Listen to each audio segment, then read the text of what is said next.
How you all doing, ladies and gentlemen? So this is part 2 of this series. The previous video, which was part 1, focused on why Niko Kovac should/will stay at Bayern beyond the end of this season, and this video will focus on why he should leave why he will leave.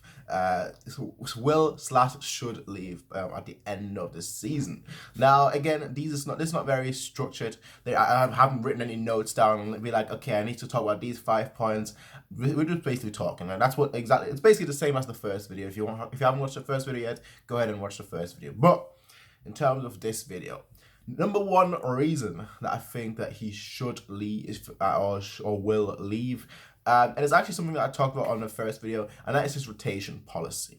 Now, I spun it around in the first video saying that his rotation policy was a good thing because it showed that, at first he really wanted to rotate a lot. He really wanted to, impose his own style, his own ideas onto the team.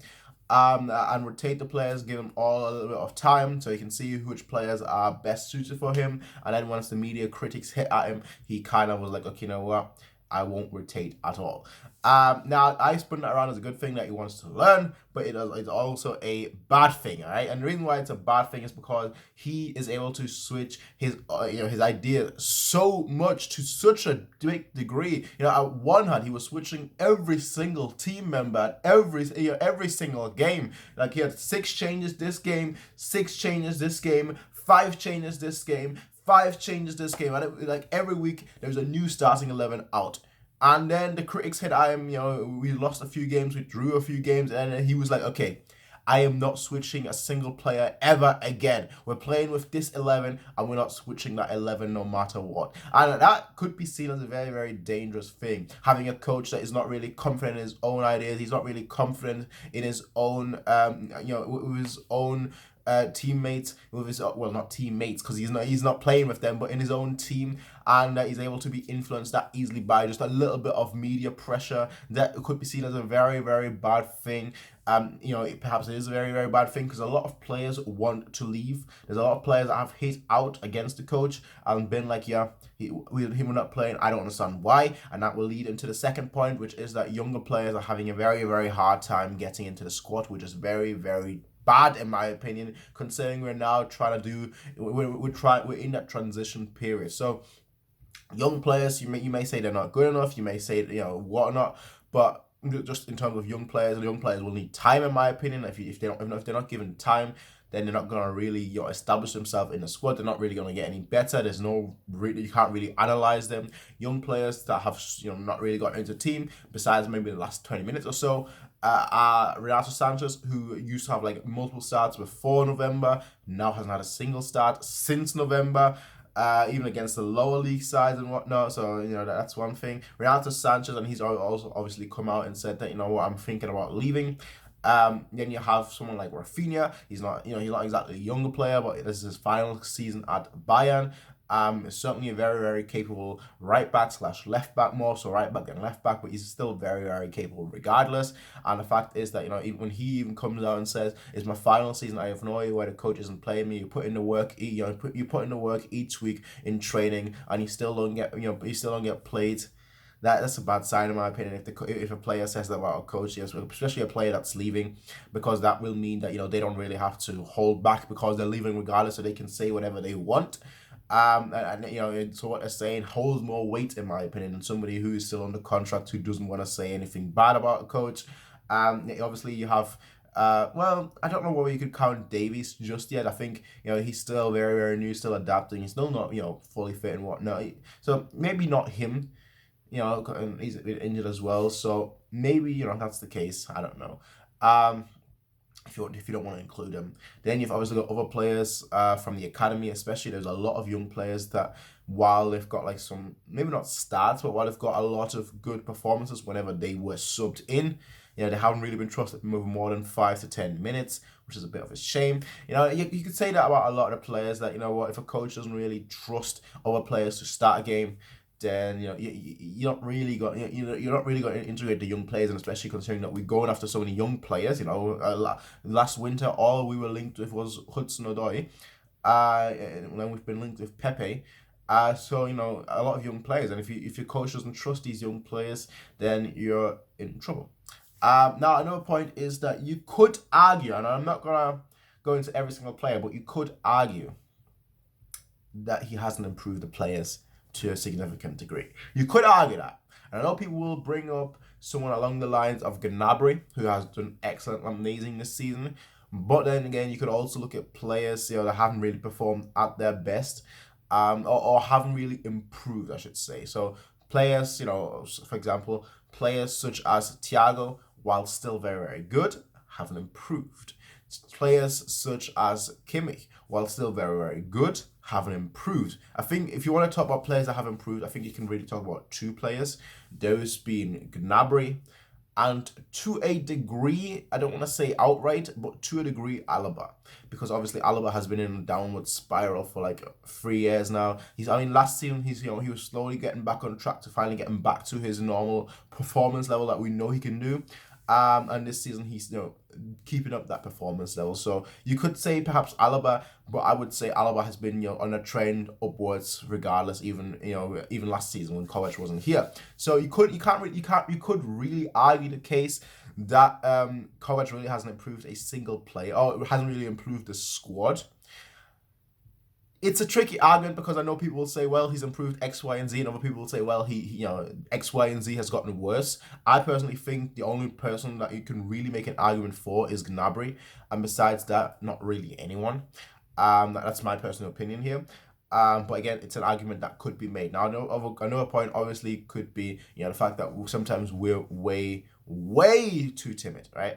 Whenever, generally like the last 5 games, besides obviously against Dortmund, against tougher opponents, we've been basically been focusing defensively first and then offensively second, and it really goes into the idea that he doesn't want to lose. He plays the game not to win it, but rather not to lose it, and that idea, so.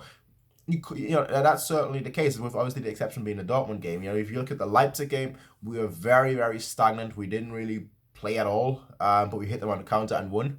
The first Dortmund game, you could make that argument. I'm not going to make that argument, but you could make that argument against Liverpool, of course. You could also make that argument in both games, So there are moments where we play against tougher opponents where we just don't do anything, and that is certainly an argument that has been made, that is being made, and that I am making right now. Now, additionally, another point is obviously that we haven't really looked that good. We haven't really had a game plan. At least it doesn't really seem like we have much of a game plan.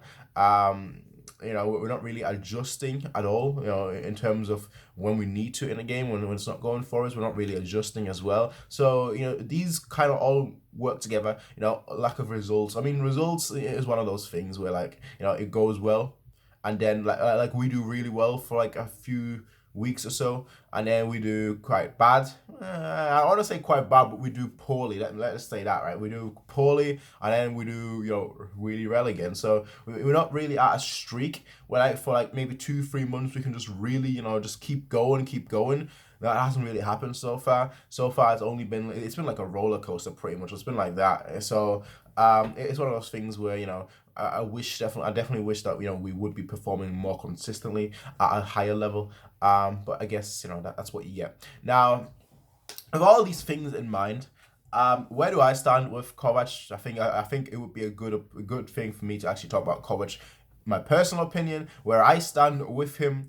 I've always been of the mind, and I've been this season has been weird for me, but generally I've always been of the opinion that you give a coach 1 year where they can do whatever they want. I know people will disagree with that. I know people will be highly against that, but I personally always think you give a coach 1 year, let them implement their ideas, let them implement their style, so on and so forth. And then once one season is over, once the second season starts, that's when when it doesn't go any better, that's when you sack someone, right? I personally don't like seeing coaches be sacked after one season, because I feel like it's gonna take them half a season. It's why I usually always wait till the winter break. It's gonna take them half a season really to get to know the squad, to get to know what is his best 11 and whatnot. and then like the other half of the season is gonna take time to implement his own system based on these players and squad. And then like after the first season, that's when I usually judge a coach. But I do also think, despite saying that, I do also think that perhaps we rushed Kovac a bit. I don't think he was perhaps ready for a job like this, and I think him switching things up to such an nth degree really proves that. The second he got a little bit of criticism, he just stopped rotating at all.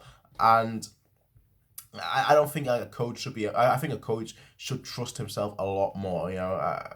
So perhaps that is one of those things that has always been against him from my perspective. Me looking at him, that I always looked at him like, why are you listening to the media? You should be listening to yourself. You should have enough conviction in your own methods that you should be listening to yourself, but that is not the case. So, perhaps that worked against him right from the beginning. The point is, I personally, for now, regardless of how the season goes, I'm going to be in the camp that says, you know what, until the end of the season, and once the new season hits, if he doesn't perform before, until the winter break, that's when you can get rid of him. Which is why, with the Ancelotti thing, we didn't really play well in the first season at all. No, we basically just like grinded out results. We didn't play well. So I was like, you know what, fair enough. And then when the second season hit, and we still didn't play well, that's when I was okay with the sacking. So at that point I wasn't against it anymore. All right. But yeah, that's basically my thoughts. That's basically my thoughts on Niko Kovac as a manager for Bayern Munich. But what do you all think? Like, which side are you on? Picking sides, eh? Let's keep it civil, right? I know that's not really possible. Right? Because football fans are heated.